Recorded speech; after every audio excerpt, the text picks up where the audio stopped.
What is up, guys? It is Marcus from Perspective Sports, and today we have a very controversial topic for the athletic community, and that is whether college athletes should or should not be paid.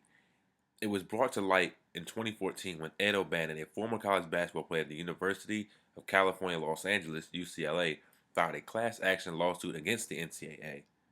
In 2014, the court decided the NCAA violated its antitrust laws, and as a result, Electronic Arts, or EA Sports, discontinued their college basketball game in 2010 and their college football game in 2014. And the gaming community, including myself, were outraged and are still holding out hope they will get another college game in the near future. I've always found college games better than the pro games just because they're just more enjoyable to play. The experience of recruiting, growing the players' red shirt numbers, it was just it was just a lot of fun. And there are people out there saying the easiest way to solve the problem is to pay the athletes, and they couldn't be more wrong.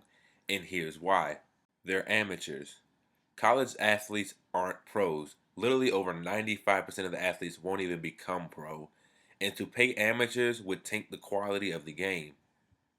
Paying college athletes would, by definition, make them pros, and the athletes would forfeit their amateur status by default.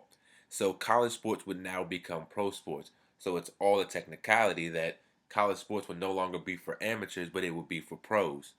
And that leads me right into my next topic of how would you pay them? If colleges were to pay athletes, how much would they pay them? Because a large school with large athletic budgets would outspend the smaller schools, such as Alabama would outspend, let's say, UAB, who just got their program back. And if you were to have a set amounts for each athlete, how would a smaller school even be able to pay it, even if it is minimum wage? By paying athletes, it would force schools to discontinue many or most of their programs. Remember, you can't only play basketball and football because it's not fair to the other athletes who play just as tough sports, put in just as much time, both for men and women. But for the sake of keeping things simple with the numbers, we'll just look at men's and women's basketball and footballs. Now let's go to by the numbers, just to show you how expensive it really would be. And we're going to use the state that I'm from, so we're going to use the Maryland minimum wage, which is 1075. Based on football, we'll do a 60-man roster, and from July to December will be their pay period because that's when they're in summer training, and the season usually ends in December, January. And according to USA Today, athletes spend an average of 44.8 hours per week on this sport. That would come out to about $22,360 per player for 6 months. Now, if you put that for 60 athletes, it'll cost the school at least $1.3 million a year, not to mention the scholarships on top of that they give players. How can you expect a junior college, NAIA, Division Three, Division Two, and even most Division One programs to be able to keep their program paying $1.3 million for one season of football? Not even including the helmets they have to buy, the equipment, the janitors, the coaching staffs, the stadium staff, etc. And for men's and women's basketball, it would cost about $24,596 per player. And put that for 30 players, we're combining men and women's, that'll cost over $700,000. And that equates to over $2 million a year, not including scholarships for only two sports. And if schools were to keep athletes on scholarship, it costs even more. According to CNBC, the average Division One male athlete gets $13,821 on athletic scholarship, and for women, it's even more. It's $14,660, and the numbers get larger than that. That's just the average. So if you give the average scholarship to all the players on each team, and some are on full rides and almost full rides, we're going to use average for the sake of the numbers, it costs for football $829,000.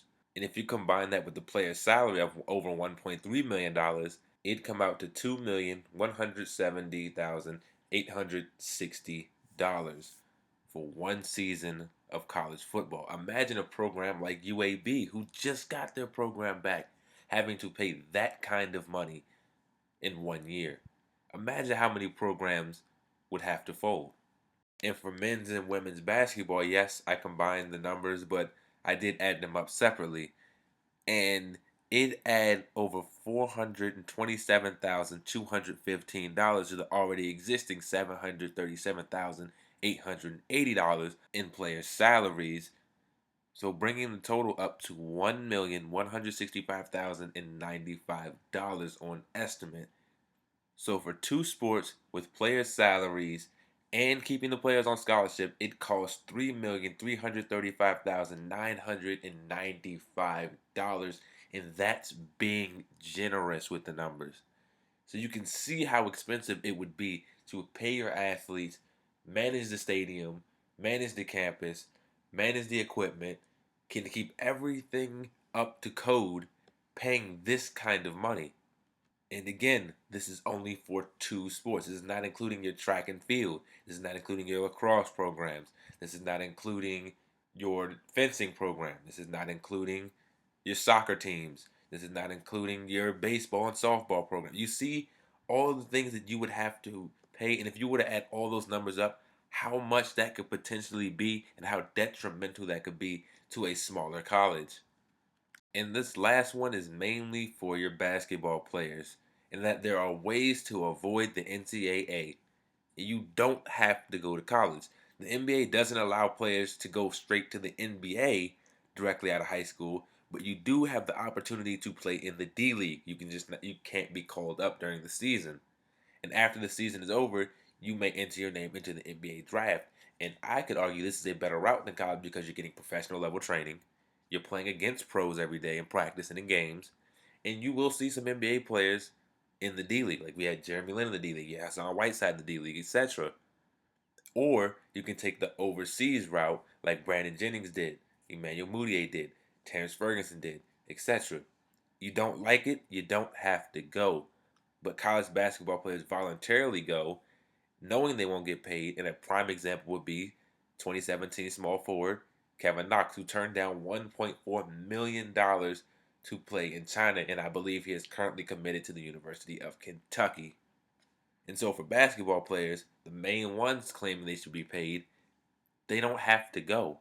They have other options and other forms of getting paid to play the game they love. And as a final point, the NCAA just cannot afford to pay their athletes. And if they are forced to pay their college student athletes, they shouldn't have to give them scholarships. Well, they don't have to, but they should take away the athletic scholarship because it would force many schools to discontinue many of their athletic programs, meaning less athletes would be able to play the game they love while in college. Well, I hope you guys did enjoy the video. I look forward to reading the comments and debating in the comment section with you guys. Hope you guys enjoyed the video. See you next time.